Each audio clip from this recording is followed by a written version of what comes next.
Flaviar. My name is Derek, and today we are going to be doing Flaviar's Advent Whiskey Calendar Day 18. Really excited about this one. The last couple actually have been pretty interesting because I feel like from what Flaviar did was they made it pretty easy to start with, and then after that I feel like they made it more difficult, or like different types of whiskey that I was really shocked to see.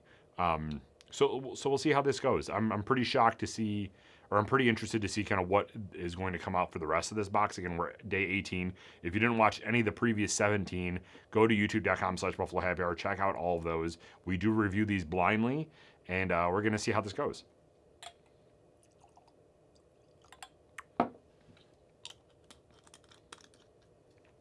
All right, put this right back in here so you can't see where it is. If you do have this and this looks different, it's because we're doing these completely blind without airport codes or anything. The actual box that it came in is right over there. But we're going to do this completely blind to see where we're at.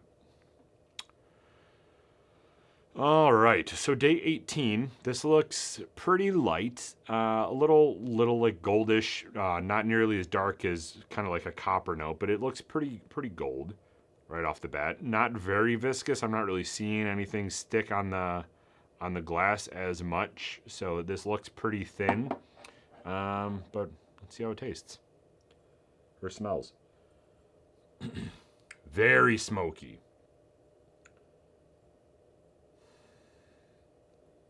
almost like campfire-y, not a traditional peaty. There's a little bit of a sea salt note in there, a little peppercorn, which is interesting. You don't normally get that with smoke. And a lot of barley. But you're getting that peppercorn in there, which is interesting too.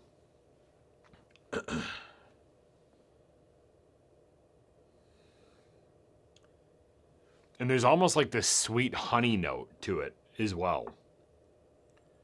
This is a very intriguing nose. This is not US. Normally, you don't see a lot of USs using, or US whiskey being made with smoke. Normally, that's a very niche thing that Scotland, Ireland, some single malts go through and that's more of a traditional process that goes through the malting or drying out of the barley before it goes into the mash. But you don't see a lot of American whiskeys do that, and I think it's probably to separate themselves a lot of the time from the whiskey from overseas. So that's why, like, there are a couple in the U.S. that do have some sort of smoke or peat element to it, but it's very, very few and far between, which I'm not sure Flaviar will put that in here. So I'm definitely going overseas, but I'm not smelling those traditional, like, super, super heavy, maybe because it's rye, but for Scotch, what I normally associate is like that sea salt, but also that fresh breeze. And that apple note, and I'm not getting either of those. All right, let's go for the taste.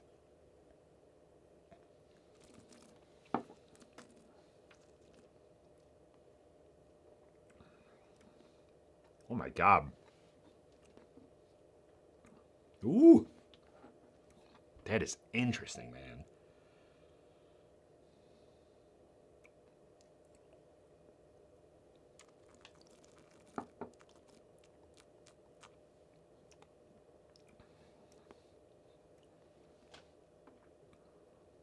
Wow. There's a lot going on in this. Where do I even start? So initially when it hits your tongue, it kind of gives off this like burnt sugar cube.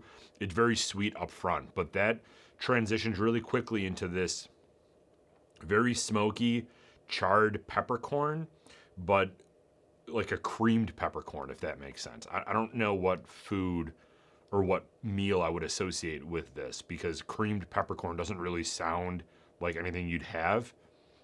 But there's this like creaminess to it, but this very distinct charred, burnt, smoky peppercorn spice to it that's really quickly replaced by the sweet note.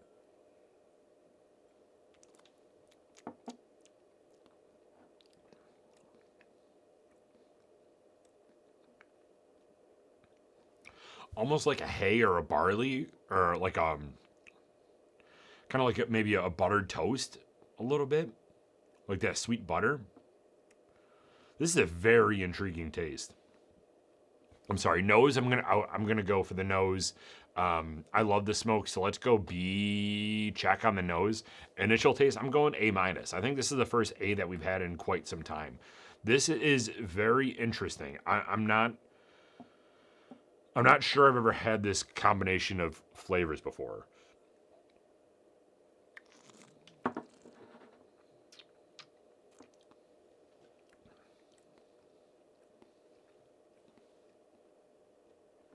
Yeah, that's fascinating, man.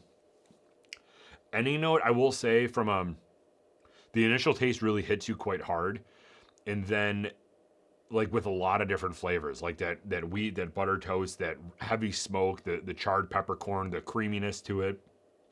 You're getting a little bit of the oak, sea salt, vanilla, a little bit of that. So I feel like there's American influence, meaning that there's probably some sort of ex-bourbon cask influence, but I'm pretty sure that this is not American. I'm not tasting any of their traditional American notes, and I feel like with that sea salt and the smokiness to it, I might be going like outside like this random craft distillery, either in Scotland or I can even see outside of Scotland. I haven't had enough international whiskeys to know, and I don't think this is Japanese.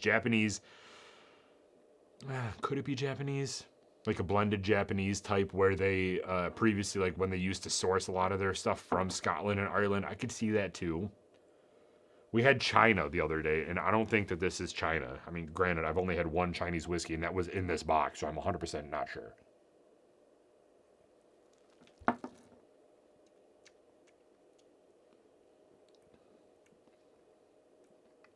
There's almost like a skunky taste to it too.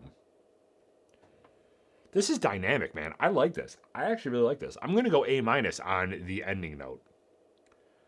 This is probably one of the higher ratings that I've had in quite some time. It's very different. And when you smell it, your immediate thought is Scotch, but that smoke is different than the smoke that I'm used to in Scotland. And I think part of the reason why I'm saying that smells different and tastes different is because I'm getting a lot of that peppercorn. And to me, this is where I get a little confused, because traditionally Scotch is single malt or some sort of variation of grain whiskey.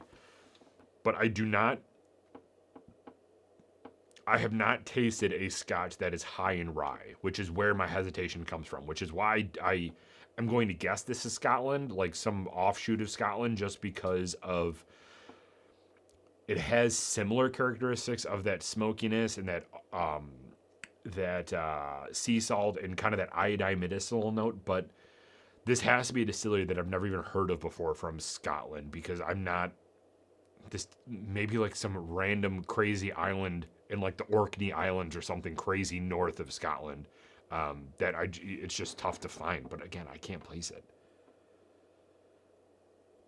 I don't even know if there is a rye whiskey from Scotland.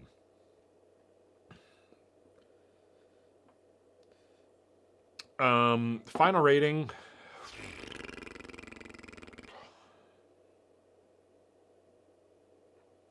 $92. This is a product that I could get behind. It's not traditional Scotch, which I like. If this is American whiskey, I'm actually going to be pretty upset, because there's a lot of sea salt aspects. So if it is American, it has to be something crazy like Washington single malt that is not even single malt. It has to be like a Washington rye whiskey, but that still doesn't make sense, because I don't get this taste from a rye whiskey made in America. Maybe it's a Canadian whiskey. Is it Canadian?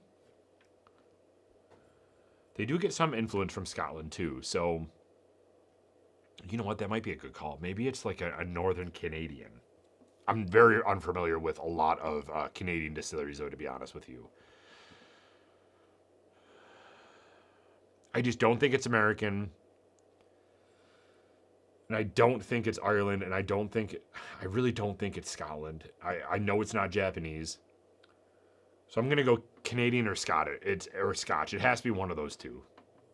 Or something that I've never had before.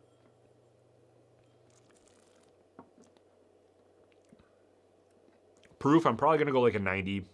This is a good product. I'm going to go a Canadian or Scotch, but I think that this is a rye whiskey. That's why I'm moving more towards Canada, because I have not really seen a lot of rye whiskey coming out from Scotland that's been smoked. But I also haven't seen a lot of Canadian rye whiskey that has been smoked. So I'm kind of in this weird area. Let's see what this is. So New Riff was 2 days, or yesterday. Oh, dear flavor adventurers, as we prepare for our descent into Northern Europe, please ensure your window shades are open and marvel at the beautiful scenery below. So it's not Canada. Welcome to the land of 1,000 lakes of endless forests in Finland. Never had Finnish whiskey before, so that makes sense why I have no idea what this tasted like. Let's see if there's anything from here that says that they get anything from Scotland. Today's destination introduces you to a nation with a quiet yet potent legacy in distilling from crystal clear vodkas born in Arctic purity to the caraway-infused aquavit. Amidst this heritage, Kyro Distillery soars above the rest, born from a rye-fueled sauna. Okay, so it is rye. Nice. Sauna conversation among friends, daring to reimagine whiskey. Today's Kyro Wood Smoked Rye Whiskey is their magnum opus, crafted entirely from Finnish whole grain rye and kissed with alder smoke, a nod to Finland's traditional sauna rituals. Okay, so it's a smoke that is added into it. Today's Kyro, oh no, it's a wood smoked rye whiskey. So how do they? Does it say anything on how they released their first rye whiskey in 2020? Okay, so this is a young. If they released their first in 2020, at least 5 years, or at max 5 years old. Marked a milestone that cemented them in masters of their craft. 100% malted Finnish whole grain rye. 100% malted rye. Okay. That's the second one in a row. Was it last year or yesterday's? 100% malted rye? Yeah. 94 proof. Kyro Wood Smoked Rye Grain Whiskey is a century calibration of Finnish traditions. Alder smoked malt. Okay, so it is probably a similar process of... in Scotland, they burn peat moss to dry out the barley. Here, they probably just burned,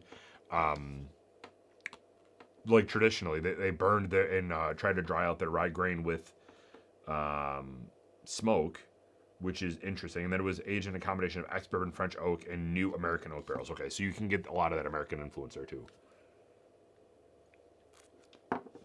This is a very interesting product. I like this. So... brand name is Kyro. Kyro Wood Smoked Rye Whiskey out of Finland. 100% malted rye. Hold on. Made from 100% malted Finnish, alder smoked whole grain barley. So is this a malted rye or is this a malt? Doesn't make a lot of sense to me. Okay, let's scan this thing and see the price on this. I'm pleasantly surprised. Price point, I didn't scan it yet. Price point, I'm going to go with a... I have no idea. It's $59.99. Just under $60. What do we got here? Kyro, $61.99. Okay. $58.90 with Flaviar membership. Okay. Would you have this in your collection? I totally would. I think that this is a very interesting product. It combines a lot of that smoke element that I enjoy from Scotland, but it's definitely a different type of smoke. As soon as you smell it, you immediately think that it's Scotch, but once you dive deeper into it, it's a different type of smoke than is traditional with Scotland. So that makes a ton of sense to me. I like this product, man. I think this is a solid pour. 92, did I say? 92. That's a solid rating. I think one of the best that we've had so far on the show for the Flaviar calendar. Pretty interesting. I'm very proud of this product. Good job, Kyro. If you have more product, definitely let us know. I don't know. If you had this Flaviar calendar and you had this, what are your thoughts? Let me know in the comments down below. And also, if you've had any other Kyro products, also let me know in the comments down below, because I've never even heard of them. I've never really heard of the distillery in Finland. Yeah! So, pretty fascinating with this. This was a really good pour. Good job, Flaviar. Thank you, everybody, for tuning in to today's Whiskey Advent Calendar Day 18. If you want to check out the other 17, go to our channel, search them up, and let me know what your thoughts are. If you did drink this with me because you have this calendar, or if you drank something else with me because you don't have this calendar, let me know in the comments down below what you were drinking. And we always recommend a drink responsibly, being a person, and don't let it. We're out.